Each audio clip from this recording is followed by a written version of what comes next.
आपण पाहतात BN news Badlapur नामा। एक राखी सैनिकांसाठी या उपक्रमाअंतर्गत अंबरनाथच्या महात्मा गांधी विद्यालयात विद्यार्थ्यांनी सलग दुसऱ्यांदा एक राखी सैनिकांसाठी हा अनोखा उपक्रम राबवला। विद्यार्थ्यांनी बनवलेली राखी सीमेवर संरक्षण करणाऱ्या सैनिकांसाठी पाठवण्यात आल्या आहेत। महात्मा गांधी विद्यालयातील इयत्ता 5वी ते 10वीच्या विद्यार्थ्यांनी जून महिन्यापासूनच राखी बनवण्याचं काम हाती घेतलं होतं। या उपक्रमानिमित्ताने राखी बनवण्याचा आनंद विद्यार्थ्यांनी उपभोगला। 5000 राख्या विद्यार्थ्यांनी स्वतः तयार केल्या आहेत। सीमेवर अहोरात्र तैनात असणारा सैनिक सण समारंभांच्या निमित्ताने आपल्या घरी येऊ शकत नाही, त्यामुळे त्यांच्या प्रति कृतज्ञतेची भावना आपल्या सर्वांच्याच मनात असते। ती व्यक्त करण्यासाठी यातील 101 राख्या जवानांना सीमेवर पाठवण्यात आल्या आहेत। तुम्ही सदैव तत्पर, मातृभूमी संरक्षणासाठी आमची स्नेहमयी राखी खास तुमच्यासाठी, अशी भावना सैनिकांना लिहिलेल्या पत्रातून आणि राखीतून विद्यार्थ्यांनी व्यक्त केली आहे। अंबरनाथमधील प्रशासकीय सेवांमध्ये कार्यरत असणारे पोलीस, पत्रकार बांधव आणि इतर मान्यवर बांधवांना राखी बांधून विद्यार्थी समाजाशी आपले ऋणानुबंध जोपासणार आहेत। मी कवितेच्या माध्यमातून मांडू इच्छिते। देशभक्ती भाव निरंतर जागो मुलांच्या मनी,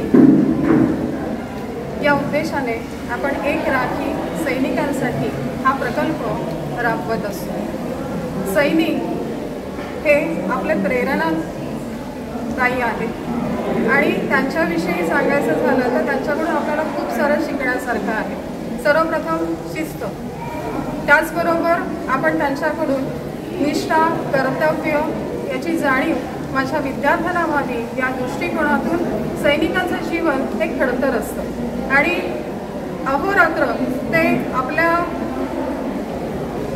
जीवाची पर्वा न करता देशसेवेसाठी निरंतर झटत असतात आणि यासाठी आपण हा उपक्रम हाती घेतलेला आहे, तो म्हणजे एक राखी सैनिकांसाठी। आणि त्याचबरोबर विद्यार्थ्यांमध्ये आज आपण हे जे सारे विद्यार्थी आहेत ते सीमेवर जाऊ शकत नाही, रक्षाबंधन हा सण तिथे जाऊन साजरा करू शकत नाही, पण आम्ही पत्राच्या स्वरूपात, संदेश रूपाने आणि राखीच्या रूपाने आपण त्यांना पत्र पाठवत आहोत आणि आम्ही हा रक्षाबंधन हा सण सैनिकांसोबत साजरा करत आहोत। महात्मा गांधी विद्यालयातील सहाय्यक शिक्षिका म्हणून राखी सैनिकांसाठी हा उपक्रम माझ्या शाळेने राबवला। याचा उद्देश म्हणजे आपण घरी मोठ्या उत्साहाने रक्षाबंधन साजरा करतो, पण सैनिक सीमेवर तैनात असतात, ते त्यांच्या घरी जाऊ शकत नाहीत। ऊन, वारा, पाऊस याची कसलीच पर्वा न करता ते आपल्या देशासाठी लढत असतात। मग त्यांनी सुद्धा रक्षाबंधन सारखा मंगलमय उत्सव साजरा करावा म्हणून आमच्या शाळेने पोस्टाद्वारे त्यांना पत्रासहित एक राखी पाठवली आहे व त्यांच्यासोबत रक्षाबंधन दिन साजरा करण्याचा आनंद घेतला आहे। काय तुझं नाव? तेजस्विनी नाना पांढरे। अशाच प्रकारचे नवनवीन व्हिडिओ आणि बातम्या पाहण्यासाठी चॅनलला लाईक, शेअर आणि सबस्क्राईब करायला विसरू नका।